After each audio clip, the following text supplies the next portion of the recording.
Hi everyone, welcome to Chem Optimize. I hope all of you are doing well.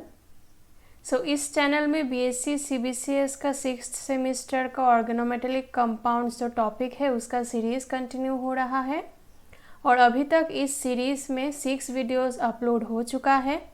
आप लोगों ने अगर उन वीडियोस को चेकआउट नहीं किया है then you can check them out from the i button. यहाँ पे हम लोगों ने starting from the basics of organometallic compounds बहुत सारे इंपॉर्टेंट टॉपिक्स को लेकर डिस्कस किया है including 18 electron rule and the basis of 18 electron rule. So please check them out and if you are new to this channel please subscribe the channel and hit the bell notification ताकि आप लोग को पता चल जाए जब भी मैं एक नया वीडियो अपलोड करूँ और मुझे भी मोटिवेशन मिले रेगुलरली अच्छा नया कंटेंट्स लाने के लिए इस चैनल में. आप लोग का सपोर्ट बहुत अहमियत रखता है इस चैनल के लिए, so please keep on supporting. Most of the viewers of this channel are non subscribers. They just come and watch the videos, but if you subscribe to the channel तो वो मेरे एफर्ट्स को value मिलता है और मुझे और भी मोटिवेशन मिलता है रेगुलरली इस चैनल में वीडियोज़ लाने का. सो please keep supporting. So last वाले वीडियो में हम लोगों ने डिस्कस किया था about the basis of 18 electron rule और इस वाले वीडियो में हम लोग डिस्कस करने जा रहे हैं एक नया topic. So stay tuned till the end of the video and let's move on to the topic. So आज हम लोग इस वीडियो में डिस्कस करने जा रहे हैं about metal carbonyls and the bonding in metal carbonyls. So metal carbonyls are a very important class of organometallic compounds. बहुत वाइडली इसको स्टडी किया जाता है एंड हम लोग जनरली वाइडली इस type of metal carbonyl compounds को देखते हैं और स्टडी करते हैं. इन एवरी एग्जाम और in every competitive exam also metal carbonyl compounds से क्वेश्चन बहुत कॉमन है. So what are metal carbonyls? Carbonyl is CO ligand and metal carbonyl is when it is associated with metal. Any number of carbonyl ligands can be associated with any type of metal. Okay, so metal carbonyls are an important class of organometallic compounds and carbonyl ligand is a special type of ligand which is known as pi acceptor ligand. Okay, so why it is known as pi acceptor ligand? This is known as pi acceptor ligand because इसके पास होता है vacant पाई orbitals और इन vacant पाई orbitals में क्या करता है metal centre जो है वो अपना इलेक्ट्रॉन डोनेशन करता है. सो मेटल सेंटर के साथ ये vacant pi orbitals of the CO ligand जो है उसका बॉन्डिंग होता है. So this type of ligand is therefore known as pi acceptor ligand. तो हम लोग इन डिटेल्स स्टडी करने वाले हैं about the molecular orbital diagram of carbonyl and then हम लोग को समझ में आएगा कि कैसे यहाँ पे बॉन्डिंग होता है with the transition metal compounds. So यहाँ पे हम लोग ड्रॉ कर लेते हैं atomic orbitals of carbon and oxygen. तो कार्बन का 2s ऑर्बिटल अगर यहाँ पे हो तो ऑक्सीजन का 2s ऑर्बिटल जो है वो बहुत नीचे होगा. क्यों? दिस इज कार्बन एटम का atomic orbital of carbon atom and this is atomic orbital of oxygen atom. ठीक है, तो जो मैं बता रही थी कि 2s ऑर्बिटल और any orbital of atomic orbital of carbon atom oxygen atom will be very lower in energy than that of carbon atom. ऐसा क्यों है? क्योंकि ऑक्सीजन एटम का इलेक्ट्रोनिगेटिविटी बहुत ज़्यादा होता है, इसलिए जो एनर्जी है of the atomic orbitals of oxygen atom they are lower in comparison to carbon atom. ठीक है, तो यहाँ पे 2s अगर यहाँ पे हो कार्बन एटम का तो ऑक्सीजन का लोअर एनर्जी में होगा कुछ यहाँ पे. नेक्स्ट हम लोग ड्रॉ कर लेते हैं 2p of carbon atom. So 2p 3 orbital होता है 2px 2py and 2pz.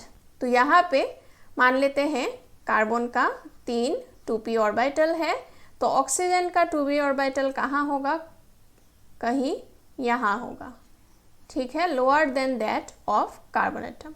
Okay, so this are the 2p orbitals of carbon and oxygen respectively. Okay, so now हम लोग को बनाना है molecular orbital diagram of carbon monoxide, that is carbonyl. So यहाँ पे क्योंकि 2s जो है ऑफ ऑक्सीजन एटम, उसका एनर्जी बहुत ही कम होता है than any other orbitals of carbon.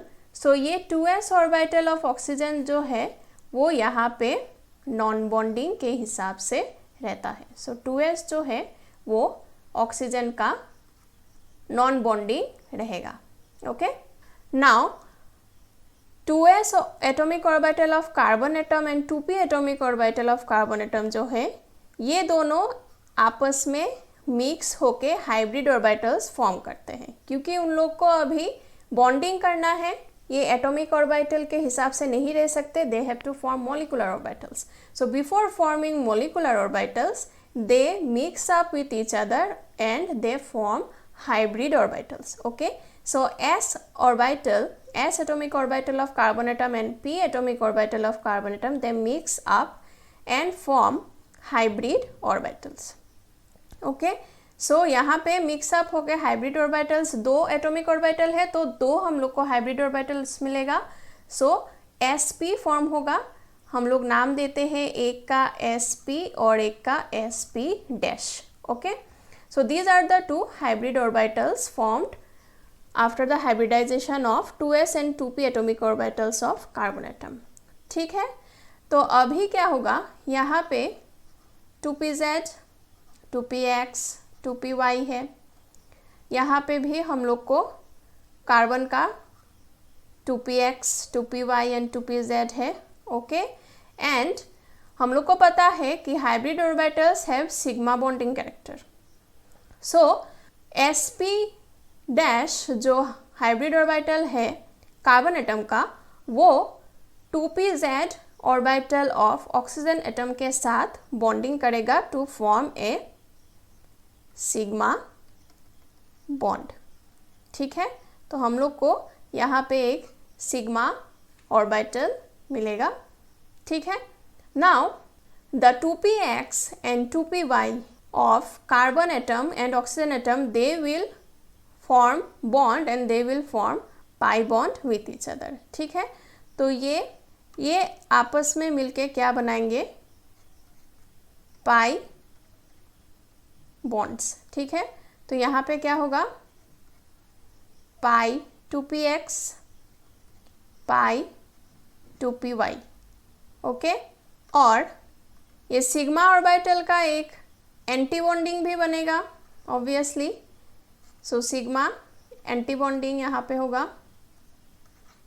Okay, और पाई ऑर्बिटल का भी सिमिलरली एक एंटी बॉन्डिंग बनेगा. So this here will be the pi star 2px and pi star 2py. Okay, so यहाँ पे आप लोग सोच सकते हैं कि पाई स्टार 2px और पाई स्टार 2py को नीचे क्यों रखा है, सिग्मा स्टार को ऊपर क्यों रखा है. ये रिवर्स भी हो सकता था, सिग्मा स्टार को नीचे रख के पाई स्टार 2px और पाई स्टार 2py को ऊपर भी रख सकते थे. यहाँ पे द कॉन्सेप्ट इज कि जितना स्टेबिलाइज्ड ऑर्बिटल होगा ऑफ द बॉन्डिंग कैरेक्टर, उतना ही डिस्टेबिलाइज्ड एंटी बॉन्डिंग कैरेक्टर का ऑर्बिटल होगा. क्योंकि यहाँ पे सिग्मा ऑर्बिटल ज़्यादा स्टेबिलाइज्ड है ऑफ द बॉन्डिंग कैरेक्टर, तो एंटी बॉन्डिंग वाला जो है वो भी ज़्यादा डिस्टेबिलाइज्ड होगा. और पाई के केस में भी सेम, ये कम स्टेबिलाइज्ड है of the bonding character, pi 2px and pi 2py. So pi star 2px and pi star 2py they will be less destabilised. Okay, कम डिस्टेबिलाइजेशन होगा उनका. And this orbital that is the sp जो hybridised orbital form हुआ था, वो भी यहाँ पे क्या होगा, नॉन बॉन्डिंग के हिसाब से रहेगा. ठीक है, तो इसको हम लोग बोल देते हैं यहाँ पे सिग्मा नॉन बॉन्डिंग.